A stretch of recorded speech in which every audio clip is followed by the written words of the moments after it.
Hey guys, welcome to my kitchen. I'm Chef Team Max. Today, a super cool dish called beef Wellington. I know it sounds complicated, but it's a really nice thing to do for your special loved ones out there. So you gotta try it. Stay with me, click subscribe if you're not doing that.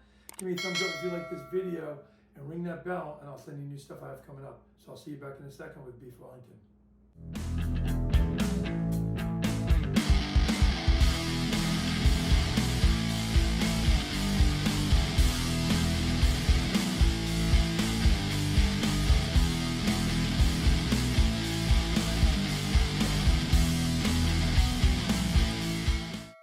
Okay guys, beef Wellington, great dish. Let's show you this beef, look at that.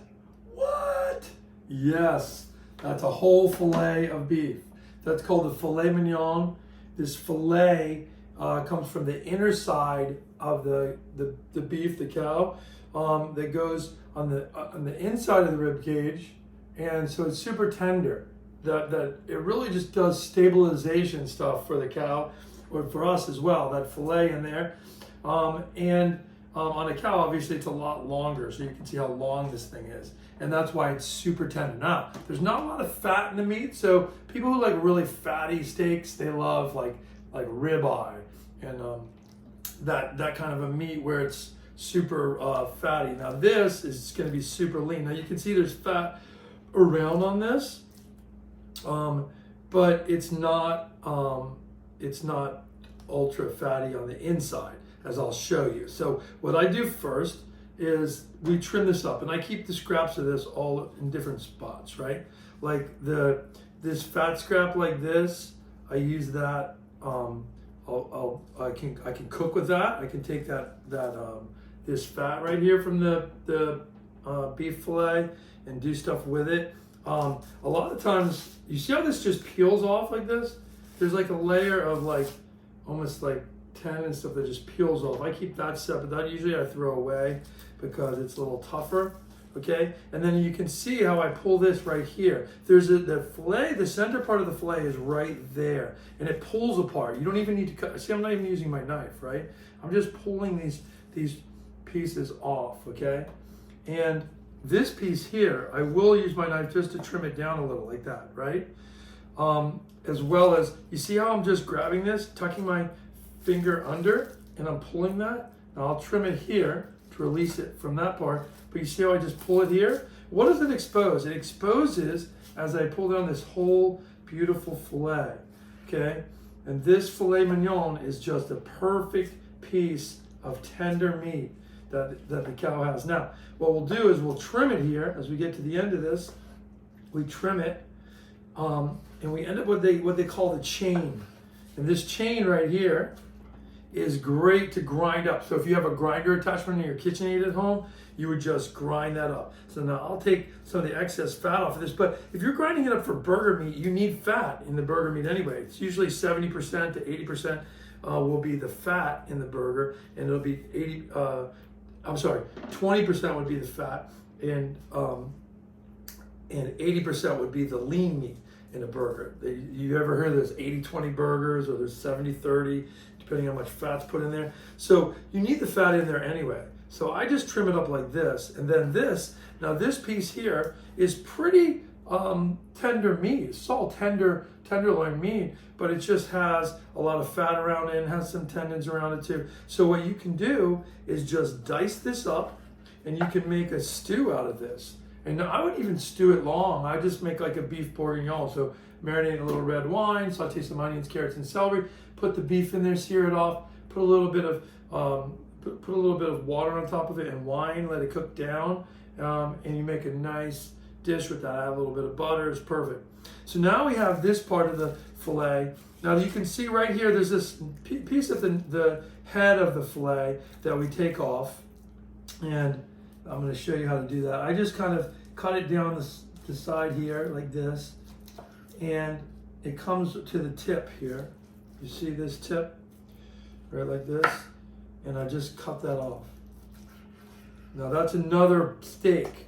See that? That's perfect. So this one you could just trim up. And what we'll do is we'll do a small version, like I'm going to show you if you want to do an individual or you want to do. Now these pieces of meat, like I said, I don't waste any of this. All of this meat here, I will use on my dishes. Okay, this piece right here is one we're going to go ahead and sample out. Okay, so I'll stick that right there, and I'll take the rest of this. Now the last part that's a little bit complicated, but not too much, is there's right here a silver skin, what they call a silver skin. So what I do is poke under it with the knife, and I glide it one way. Now don't glide down into the meat, glide up a little, right? And then you grab it, and you kind of come back like this. And you see how if I go against the top of it, it's really hard silver skin, what they call silver skin. It's a tendon. It'll make it curl up, so that's why you want to remove it. And I throw that to this side because that's all discard. That's going to go in the trash. And then I come back under here again, and I do the same thing again. And I come back, and again, I'm not cutting down into the meat. I cut up, right? I cut up. So you see how smooth that looks? And so you can see the silver skin right here, right? So I want to cut that way, and then I cut this way. The idea is to take off very little meat. You know, the meat's expensive, right? We don't waste it. So we just want to cut this silver skin off, okay? So we keep doing this. Okay, that's a little bit of fat right there. The fat, the cool part about the fat, see how the fat just peels off like that? That's beautiful. That just peels off. And then the silver skin here has to be cut off. So that's a little fat right there too. So here, silver, see that silver skin? They call it silver skin because it looks silver, right? And you take it off like that. And again, it's just gonna be tough. It's gonna be, you're eating something tough. Here, I wanna trim off this excess fat here, like this, okay?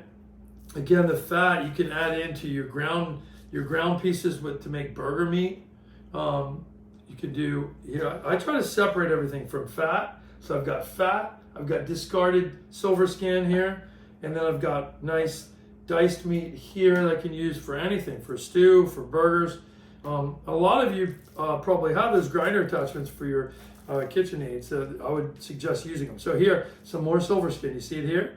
So I go under halfway through it, and I go one way like this. See how I go all the way to the end like that? Now I take it and I have this thing to hold on to that's pretty dry, and then I go back this way and I remove that silver skin. Super easy. Now, look what we've got left here. We've got left a beautiful filet mignon, right? Center cut, right? Now, we go to the back side of this because we do have to trim off a little of this excess fat here. You see this? Now this I don't want to take off a lot. I just want to cut it, cut it at a side angle here like this, and I'll cut it down. And I'm just trimming off the excess fat, right? That's gonna keep this very lean, make this this tenderloin super lean. We don't want it to be ultra fatty, right? So we have to trim it off. Now, it does taper down, so it's gonna seem to you like, oh, am I cutting in it too much? All of this scrap you can use, so don't worry about that. All this scrap we're gonna use here, okay? But when you get to these parts here, like this, right? You've got, now the tenderloin is pretty leaned out. You see how we've got most of this excess fat? A little bit of fat's okay on there. And then the last thing I'm missing is this little bit of silver skin here. You see this? So I'm gonna cut this way, and I'm gonna cut it this way. Silver skin's the only thing we wanna get rid of, all of it. You see how it has no silver skin? This is just fat. This right here is fat. You can see how it just pulls off, right? And then this is all super lean. Here's a little bit of silver left here. I'm gonna take that off. And look at this now. Look at this. What about this piece right here? It's another piece of silver. Take it off. You see how that is? Super easy to kind of get that off, right? Just kind of move it against like that. Again, tilting your knife up. And look at this now. Now, the fillet naturally tends to have a skinnier here, thicker here, and skinnier here, right? So that's natural. So that's when you see, like normally when you cut filet mignons cut is from the filet of beef, and it's cut straight down into big chunks, and then you would just saute those sticks. So if you wanted to do that, you could just do that too. But we're gonna make this traditional kind of dish. So to do that, I'm gonna make two kind of longer sticks. It's gonna be probably 1, 2, 3. Say right about middle here, right? Look at that.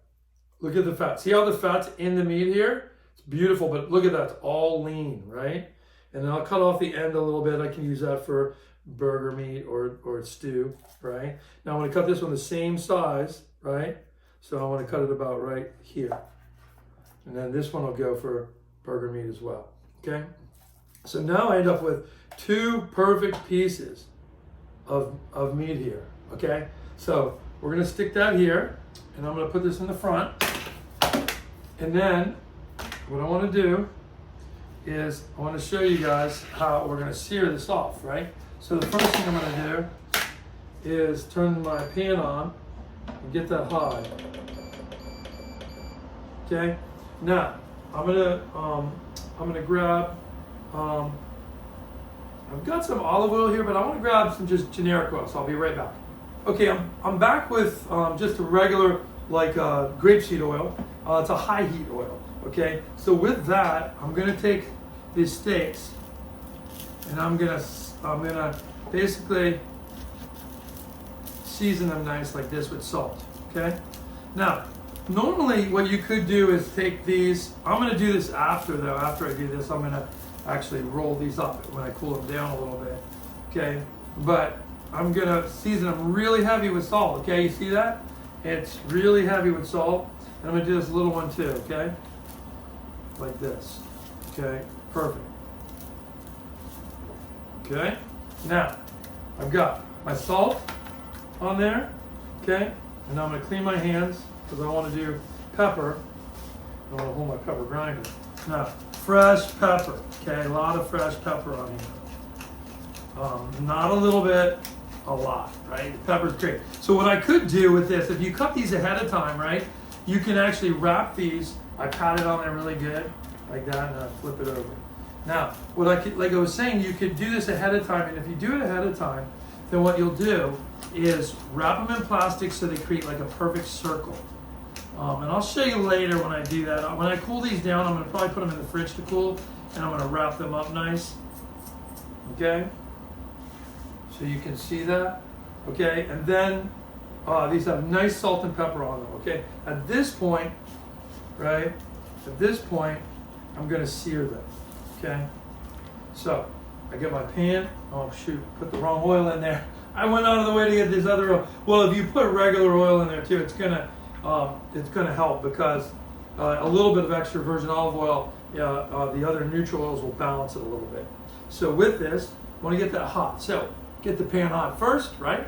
Now we get the oil hot, and then we sear. Hear that? Hear that? Okay, now, what we don't do is flip it 1,000 times, touch it 1,000 times. We're gonna let it sear on this side for about probably 2 to 3 minutes. And then we're gonna flip it to probably 3 sides because it's round, so we're gonna probably go 3 sides on this. What we're looking to do, seal in the juices, okay? That's what this is doing, sealing in the juices. Then we're gonna cool it, and I'll show you how we're going to wrap it. It's going to be a lot of fun, so stay with me. Okay, here we are about 3 minutes later. I want to take a look at these and see. You see I'm getting a nice little sear on, like a golden sear on that? So we're going to flip it to that side. Let's see how this one's going. Yep. You see how we got a nice sear on this, a nice brown sear? Okay, that's what we're looking to do. Okay, like that. Sear this meat in. Okay, so you see how it's going to be probably 3 sides. Okay. So while this is working, let's talk about mushrooms. Now, a proper Wellington has got a mushroom duxelle all around it. So with this, I'm just going to use regular cremini mushrooms. I'm slicing them like this, and then I'll slice them this way, right? So you can see how I just slice it so I get a flat edge. Once I get a flat edge like this, then I just slice them straight down. Okay, could you put this in a chopper and do that? You could. You could put this in like little, in your little, all these little fancy choppers you guys have at home, all different types. Put them in there, but just pulse it, pulse it, pulse it. Don't run it because you'll make a paste. And we're not looking to make a paste. So we're looking to dice it one way, we'll slice it one way, dice it back the other way, like this, to get it, flat and like diced up a little bit. And then after we do that, we're gonna come back and just chop it. So the best way to do this is just slice them like this, and you have a big board, and come back and just chop them. Mushrooms are very soft, so they're not hard to chop, right? You could use creminis, you can use portobellas, you could use any mushroom you like. If you like oyster mushrooms, you can use oyster mushrooms. Porcini mushrooms if you wanted to make it super expensive and fancy. Chanterelle mushrooms, all of those super flavorful mushrooms, but very expensive, sometimes $25, $30 a pound. So you can see this, take a look. You see how they're getting really small? That's exactly where I want them. I don't want to make it a paste because they're going to cook down anyway. So I'm going to add those to the mushrooms I already have chopped here. Okay, so you can see. If a couple of them are a little bit bigger, it doesn't matter. It's going to be fine. It's going to be fine. These are going to cook down really small anyway. There's a lot of water in these mushrooms, so they're going to cook down. Okay, so let's take this. Look at our beef. I think it's ready to go to the third side. Yep, you see how we got a nice sear on it? Now what we're not looking to do, you have to remember, we're not looking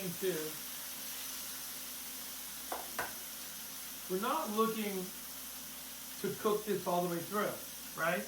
We want this beef to cook and roast in the oven. We just want to seal in the juices, okay? So this is almost done.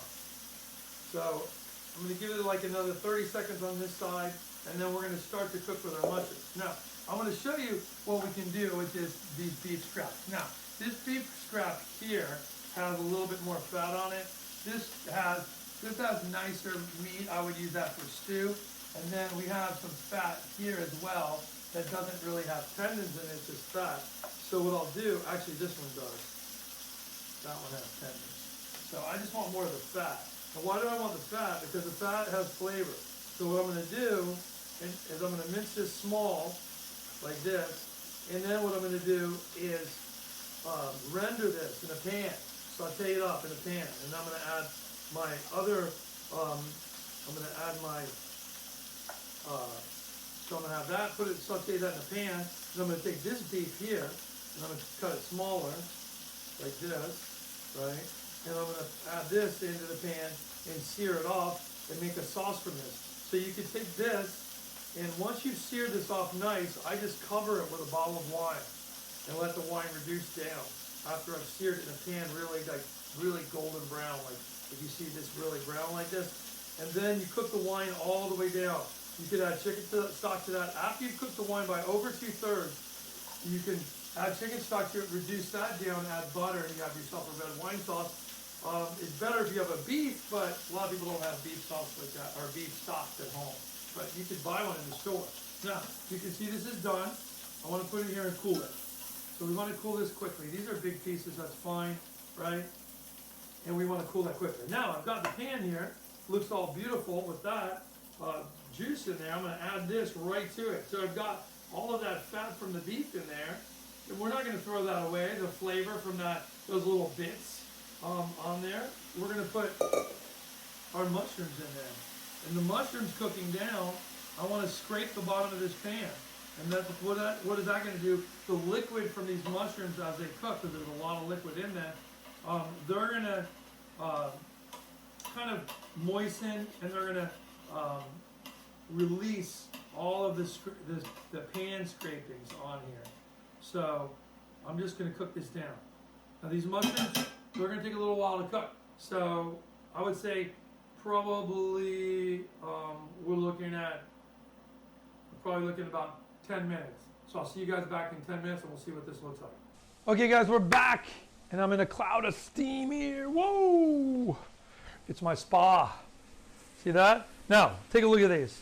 You see how now they're cooked down? All the liquid has kind of come out. There's a little tiny bit of liquid left. You can see it all steaming off. And you don't want to burn this or damage it. So at this point, I'm going to turn this off, okay? And I'm going to let this cool. So I'll actually put this in I'll put this in a bowl, probably stick this in the fridge for 5 minutes. I want it to fully cool down because when we wrap this, it has to be cool. Now, let me show you with the beef here. What I've done is I put on a piece of paper towel there so it's dry, and then I'm going to lay it on some plastic wrap here.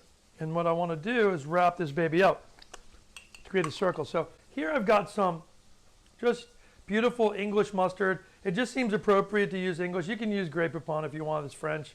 but this dish is an English dish, so I'm using English mustard. So, but feel free to use whatever good quality. This is not a ballpark mustard. This is a really nice imported English mustard, so it's got good flavor, and it's going to be very nice. So I generously, you can see, generously put a good amount on there. And I want to fold this over. When I fold it over, I'm going to pull it in like this, right? Fold it over again, right?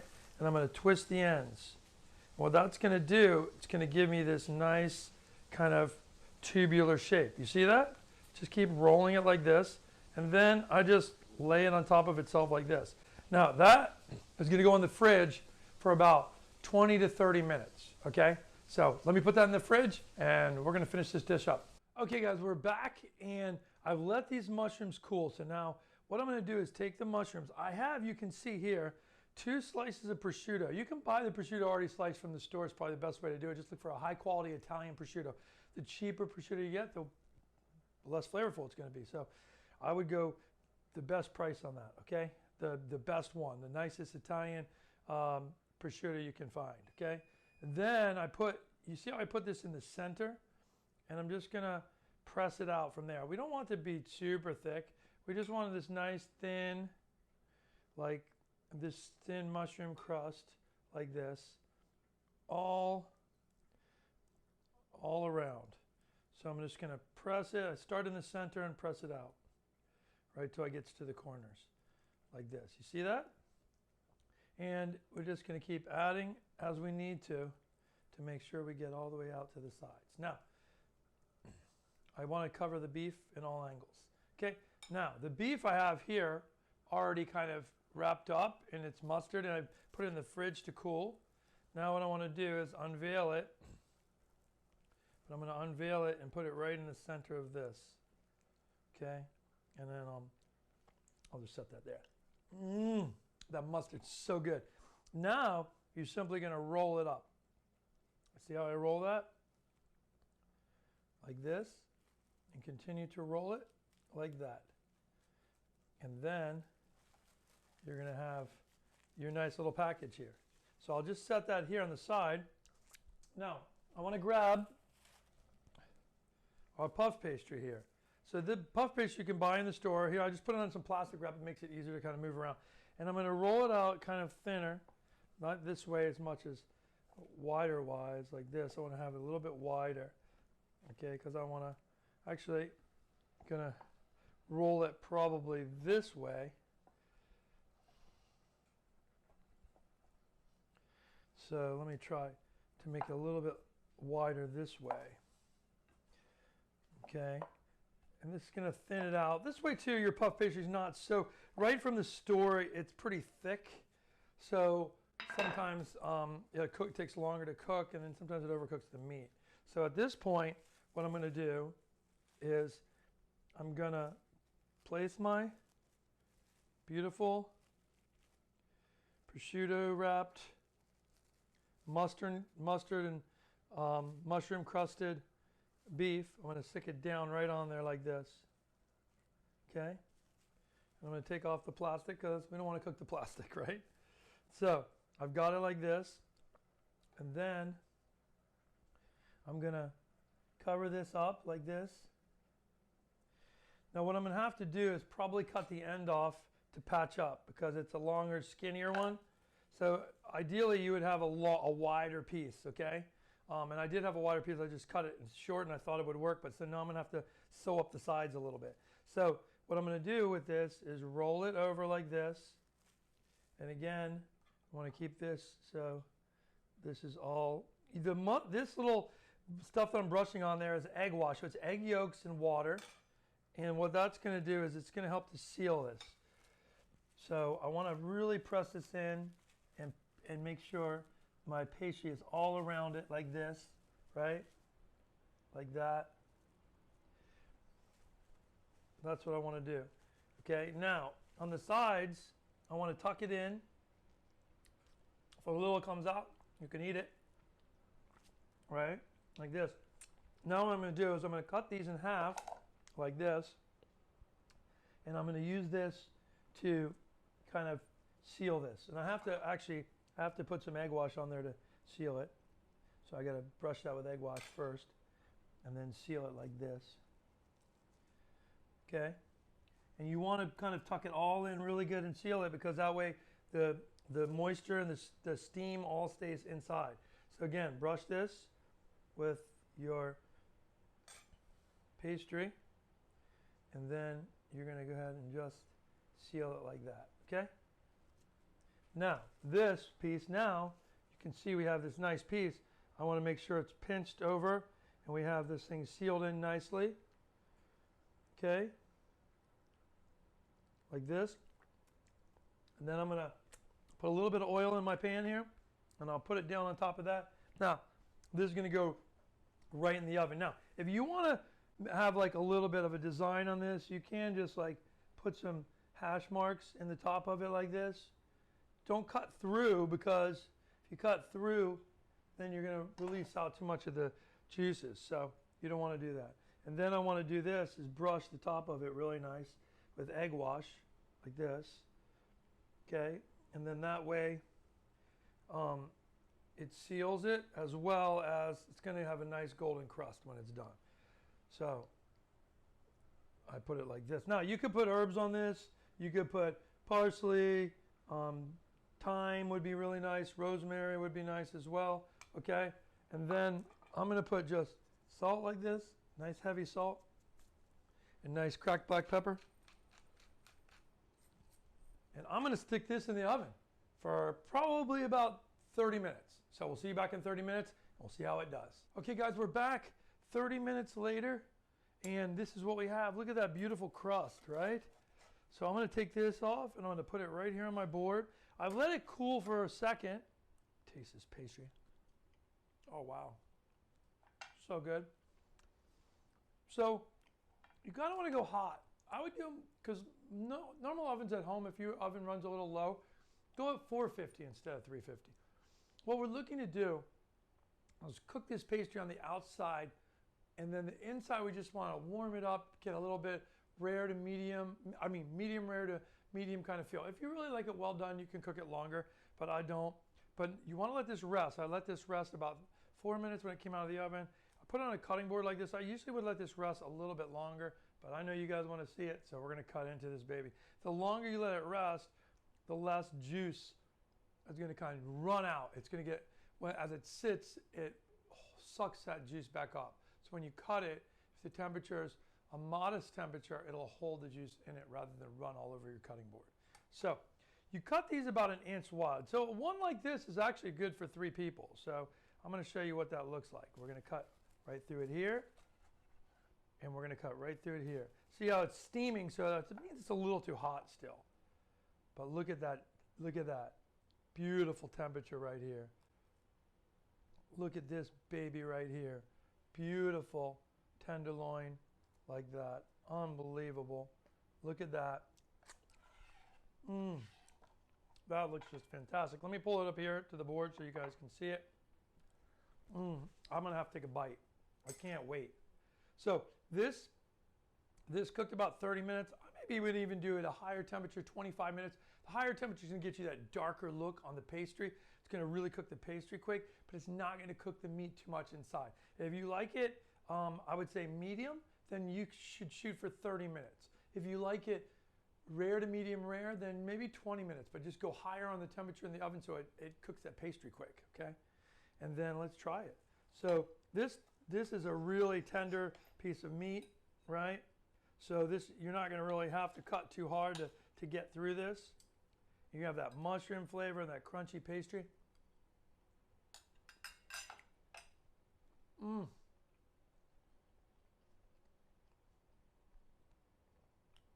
That is fantastic. I think you guys are gonna love this. It's so good. The meat's so tender, the mushroom flavor, the pastry, the crispy on that, all just amazing. The prosciutto giving it a little saltiness, a little aged meat feel. Fantastic. So try this at home with your loved ones. It's a great dish. It's a great special occasion dish to make for somebody at home. It says that you care about them. So try it. It's going to be easy. Give me comments if you guys couldn't figure something out, you want to know something, you want a little insight on something that you didn't see, let me know. If you want to know what it goes with a ton of stuff.